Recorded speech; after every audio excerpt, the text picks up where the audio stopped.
¿Se puede ser católico sin obedecer al Papa? Yo soy el padre Benedicto, miembro de la Orden Sacerdotal de San Atanasio y responsable del Oratorio de la Santa Faz. Bienvenido un día más a este canal, al canal del Oratorio de la Santa Faz. Y permítame que antes de nada vamos a comenzar con una pregunta, con una conversación que tuve, más bien una pregunta que me hicieron un poco personal. Es de esas preguntas o de ese tipo de confesiones que uno no hace en público si no es porque cree que puede ayudar a alguien. Yo era joven, lleno de ideales, católico, creyente y sobre todo lleno de respuestas a preguntas prefabricadas, tanto las preguntas como las respuestas. Y recuerdo que un día alguien me preguntó si me podía hacer una pregunta incómoda. Digo, hombre, claro, ¿por qué no? Y me dijo, imagina que mañana el Papa, en un arranque de locura o de debilidad, dice que la Eucaristía ya no es importante, que es solo un símbolo y que debemos de dejar de adorar a Cristo en el Santísimo. ¿Tú qué harías? Esa pregunta te la traslado yo a ti ahora. ¿Tú qué harías? Yo sinceramente al principio me reí y dije, no, hombre, eso es imposible. El Papa, el Papa es la roca, es el pilar de Dios en la tierra. Y seguramente el Espíritu Santo no permitiría nunca que algo así pasara. Pero esta persona insistió, se rió y me dijo, es que no te estoy preguntando por una teoría de manual. Te estoy preguntando por tu fe real. Te estoy preguntando si tu fe está puesta en Cristo, el Hijo de Dios vivo, o en lo que dice el Papa. ¿Qué harías entonces si la máxima autoridad humana de tu iglesia te dijera que eso ya no vale? ¿A quién obedecerías? ¿A tu conciencia o al cargo que ostenta esa persona? La verdad es que se hizo un silencio muy largo. Y en ese silencio yo empecé a sentir un vértigo que realmente hasta ese momento desconocía. Porque me di cuenta de que en el fondo había puesto toda mi seguridad más en una institución que en la figura verdadera de Cristo. Me habían enseñado que Pedro era el fundamento y punto. Y punto. Pero aquella noche, esa pregunta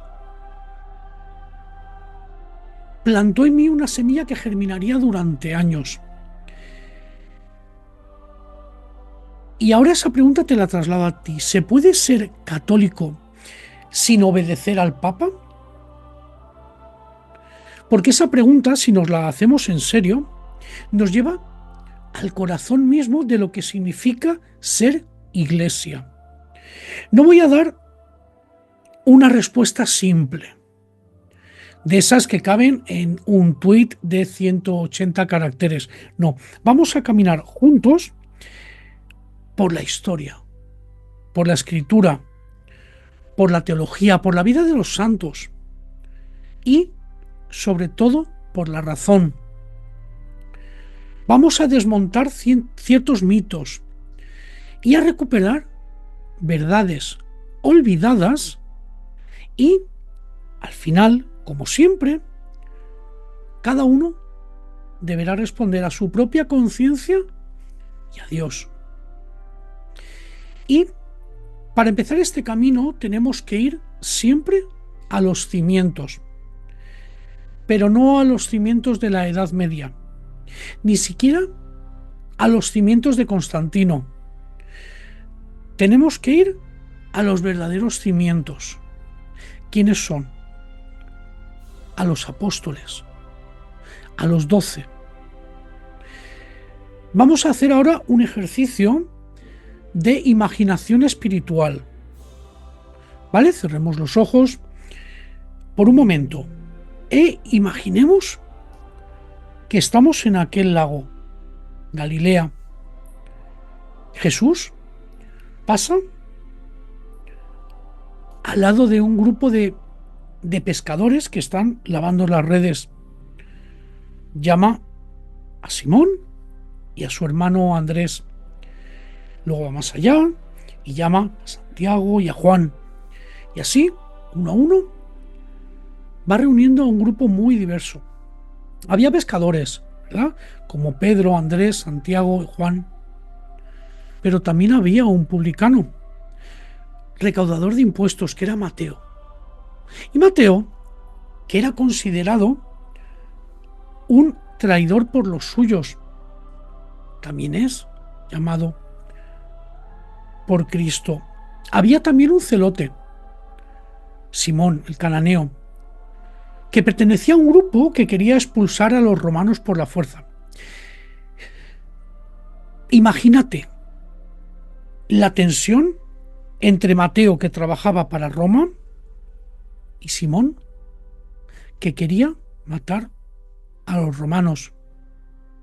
Luego están los hermanos más jóvenes: Tomás, el inquisidor; Felipe, el práctico; Bartolomé, el sincero; y otros como Santiago el menor, Judas Tadeo y el otro Judas, todos con personalidades y pasados muy distintos, tremendamente variados. Pero ¿sabes qué es lo verdaderamente revolucionario? Que Jesús no los hizo clones. Jesús nunca los uniformó. Los llamó para ser 12, con sus diferencias, con sus tensiones, pero también con sus dones únicos. Y sobre estos 12, no sobre uno solo, edificó su iglesia. El libro del Apocalipsis lo describe de una manera preciosa, donde dice: el muro de la ciudad se asienta sobre 12 piedras, y en ellas están los 12 nombres de los 12 apóstoles del Cordero. Apocalipsis 21:14. La Nueva Jerusalén tiene 12 puertas, y en cada puerta hay un ángel y un nombre. Esto realmente es profundamente simbólico, porque la Iglesia tiene múltiples puertas de acceso, múltiples fundamentos, y tiene una riqueza poliédrica con muchos lados. Reducirlo realmente a una sola piedra, sinceramente, es empobrecer el diseño de Cristo. Y ahora quiero que me acompañes y prestemos atención a lo que hicieron estos 12 hombres después de Pentecostés. ¿Vale? La Iglesia, en su tradición, nos ha conservado con mayor o menor certeza histórica los caminos que siguieron cada uno de ellos. Y vamos a repasarlo, porque esto realmente es apasionante. Simón Pedro, sabemos que predicó primero en Jerusalén, luego en Antioquía y finalmente llegó a Roma. donde, según la tradición, fue crucificado cabeza abajo. ¿Vale? Su misión fue clave para ser el confirmador de la fe, el que preside en la caridad, como decían los primeros cristianos, el que preside en la caridad. Pero vamos ahora con San Andrés, el hermano de Pedro, el primero en ser llamado. Él fue el primero. La tradición nos dice que predicó en Grecia, en la región del Ponto, en Esticia, lo que hoy sería más o menos Rusia y Ucrania. Llegó hasta lo que a día de hoy es Constantinopla, y por eso es patrono de la Iglesia Ortodoxa. Murió en Patras, en una cruz en forma de X. Vamos con el tercero, Santiago el Mayor, hermano de Juan. Fue el primero de los apóstoles en morir mártir, decapitado por Herodes de Agripa. Pero antes, la tradición más antigua y querida, especialmente en España, dice que predicó por toda la península ibérica. Su sepulcro se encuentra en la Catedral de Compostela, en Santiago. Se convirtió en uno de los centros, y actualmente es uno de los centros de peregrinación más importantes de toda la cristiandad a nivel mundial. Millones de personas realizan cada año el denominado Camino de Santiago. Vamos con el cuarto, San Juan. San Juan es el llamado el discípulo amado. Vivió muchos años, según la tradición, en Éfeso, y desde allí cuidó las iglesias de Asia Menor. ¿Vale? Escribió el Evangelio más profundo, las cartas del amor y el Apocalipsis en la isla de Patmos. Su teología es el pilar de la mística cristiana. No olvidemos esto. Luego tenemos a Santo Tomás, llamado el mellizo, incrédulo, pero también extremadamente valiente, que dijo: vamos también nosotros a morir con él. La tradición más sólida nos cuenta que viene de los primeros siglos. Dice que llegó hasta la India. ¿Vale? Allí fundó comunidades cristianas, los llamados los cristianos de Santo Tomás, que a día de hoy todavía existen, con su propia liturgia, sus propias tradiciones y el orgullo de haber pertenecido y de haber recibido la fe directamente de un apóstol. Tenemos a San Bartolomé, el israelita sin engaño. Predicó según la tradición en Armenia, llevando la fe a las naciones más antiguas. También se le asocia a partes de la India y Albania. Murió desollado vivo y, según la tradición, la causa de la muerte fue por predicar a Cristo. Tenemos a San Mateo, el publicano, que escribió un evangelio para los judíos, mostrando que Jesús realmente era el Mesías esperado. Predicó en Etiopía y, según la tradición, allí sufrió el martirio y murió.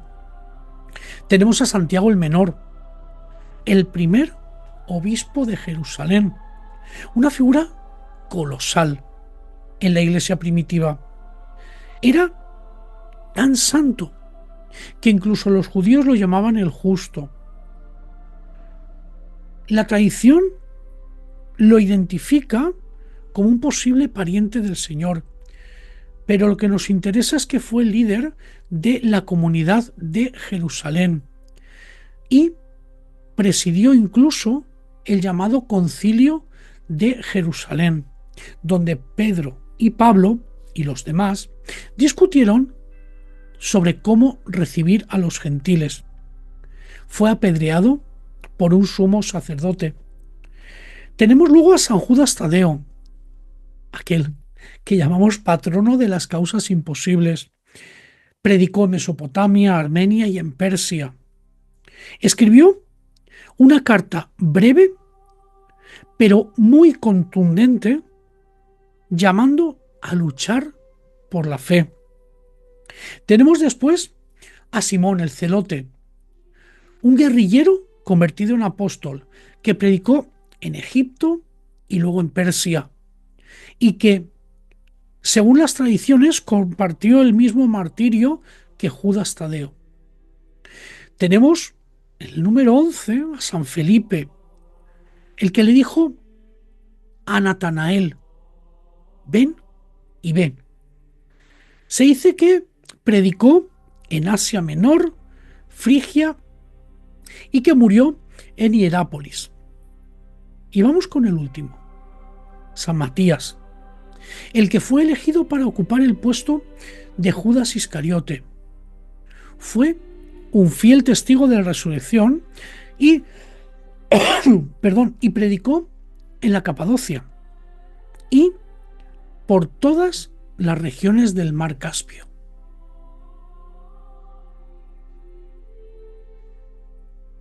¿Te das cuenta realmente de la magnitud de lo que estoy diciendo? ¿Eres consciente de todo el desarrollo que acabamos de hacer? Quizás un poco denso, pero eres consciente de lo que acabamos de hablar. El trabajo de esos 12 apóstoles fue igualmente válido y productivo, el de los 12. Cada uno de ellos ayudó a que se creasen cientos de iglesias y de tradiciones cristianas que a día de hoy, aunque algunas hayan desaparecido físicamente, continúan vigentes sus frutos espirituales. La fe llegó a Europa por muy diversos caminos. Llegó a África por otros caminos. Llegó a Asia por otros caminos. Date cuenta que la sinfonía de esa iglesia primitiva era perfecta, pero era una sinfonía, no un solo instrumento. Y en medio de toda esa sinfonía, como te digo, ¿cuál era el papel de Pedro? El papel de Pedro era fundamental, sin duda, pero no era el jefe en el sentido moderno, actual. No era el CEO o un monarca absoluto. Pedro era el guía, el enlace, el que preside en la caridad. Jesús le dijo: tú, una vez convertido, confirma a tus hermanos. Pero confirmar no es avasallar. Presidir no es dominar. Y la misma Escritura nos da esa prueba irrefutable de que los apóstoles no entendían a Pedro como un jefe ni un superior absoluto, al que no se le podía contradecir ni llevarle la contraria en ningún aspecto. Estoy hablando de aquella famosa escena en Antioquía, en las cartas de los Gálatas 2, 11, 14. Luego, por cierto, San Pablo, otro pilar, otro llamado directamente por Cristo, nos cuenta sin tapujos, pero cuando Pedro vino a Antioquía, le resistí cara a cara, porque era digno de reprensión. Ni más ni menos. Pero ¿y por qué? ¿Por qué Pedro? ¿Por miedo a los judíos? Se había apartado. A ver, Pedro cuando llega por miedo a los judíos, se apartaba de los gentiles y su actitud era verdaderamente hipócrita. ¿Y qué pasó? Pablo lo corrige públicamente. No hay ningún problema. Ahora piensa, si a Pedro se lo hubiese considerado el jefe absoluto, con esa jurisdicción suprema entre todos, ¿tú crees que Pablo se habría atrevido a corregirlo de esa forma? Y lo más importante, la Iglesia habría conservado este relato en la Escritura si considerase que corregir a Pedro es un acto de rebeldía o incluso cismático. Yo creo que la respuesta está clara y es que no. Lo conservó porque lo que nos enseña es que la autoridad en la Iglesia es un servicio, no un poder tiránico, que la verdad del Evangelio está por encima de cualquier persona, incluso del mismo Pedro, y que los demás apóstoles, por supuesto, tenían voz y voto al mismo nivel y podían ejercer su ministerio para corregirlo, incluso para corregir al mismo guía. Se corregían y se entendían entre ellos y no había ningún problema, porque este es el modelo original. 12 columnas con Pedro como la columna que preside, que une, pero que no anula a las demás.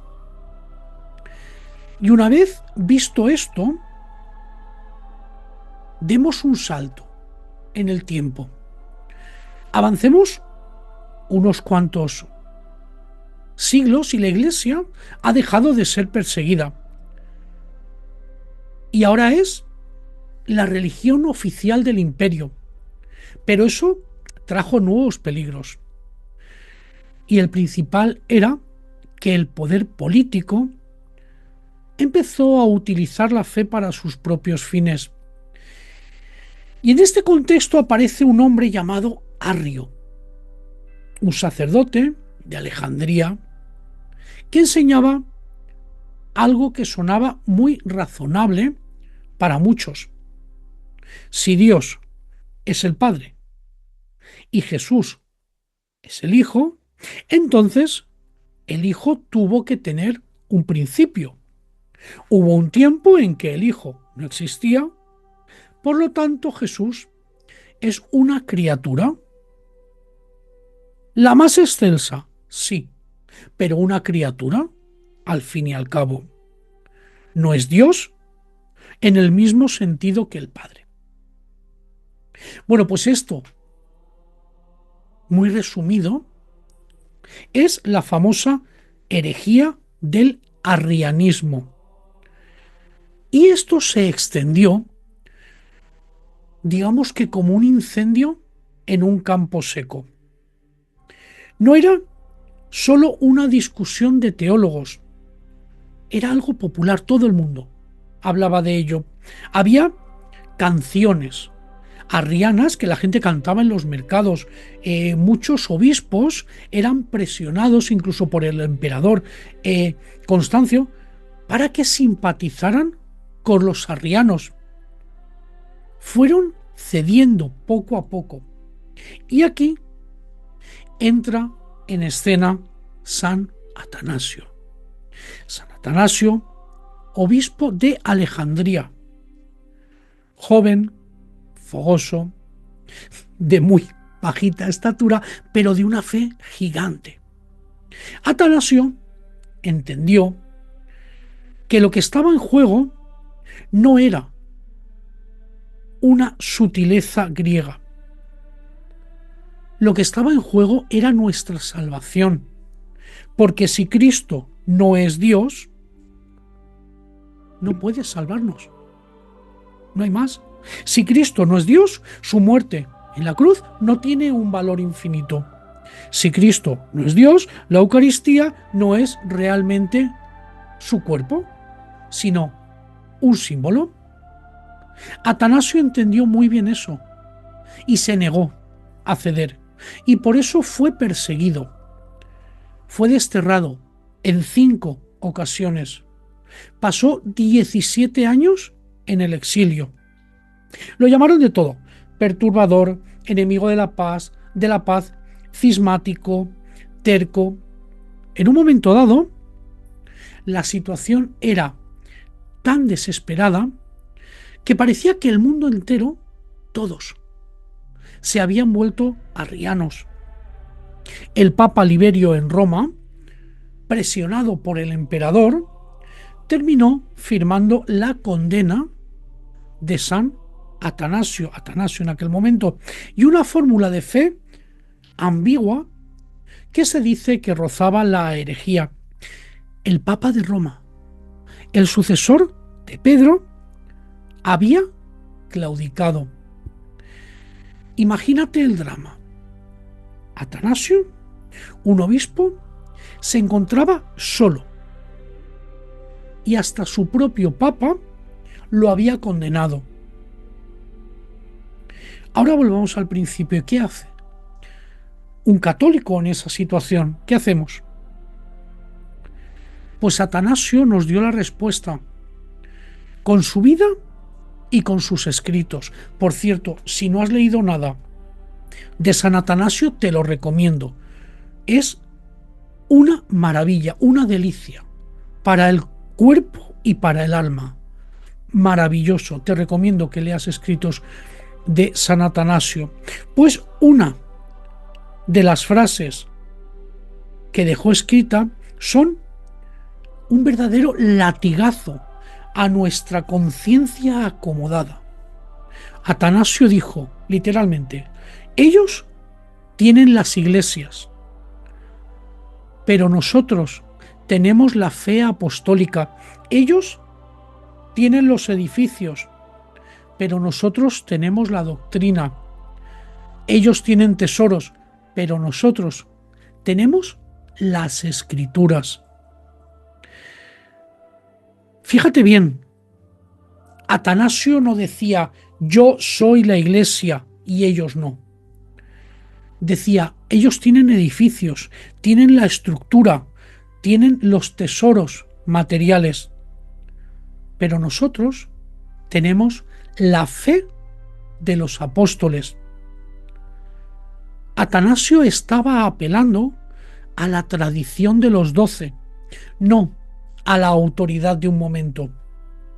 También escribió una frase que realmente me estremece cada vez que la leo. Atanasio decía, aunque el Papa estuviera de acuerdo con el error, la verdad no necesita firmas humanas.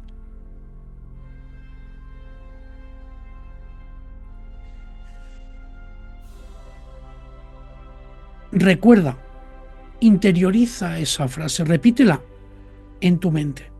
Aunque el Papa estuviera de acuerdo con un error, la verdad no necesita de firmas humanas. Estamos hablando de Atanasio, de un santo, de un doctor de la Iglesia, un pilar fundamental de la ortodoxia, que está diciendo que es posible que un papa se equivoque y que cuando esto pasa, que se equivoca, la fidelidad a la verdad transmitida por los apóstoles está por encima de la fidelidad a la persona del Papa. Atanasio desobedeció al Papa en su tiempo, pero no por rebeldía, sino por fidelidad a Cristo. ¿Dejó por eso Atanasio de ser católico? La Iglesia respondió muchos siglos después. No solo no dejó de ser católico, sino que lo proclamó doctor y padre de la ortodoxia. Es decir, la Iglesia misma, Roma,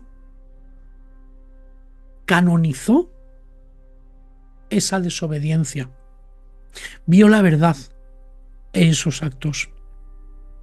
Y no es el único caso, podríamos hablar de San Juan Crisóstomo, el de la boca de oro, patriarca de Constantinopla, que fue condenado por un sínodo, desterrado por órdenes de una emperatriz, y el Papa Inocencio I, aunque intentó defenderlo, no pudo, o quizá no supo hacer lo suficiente.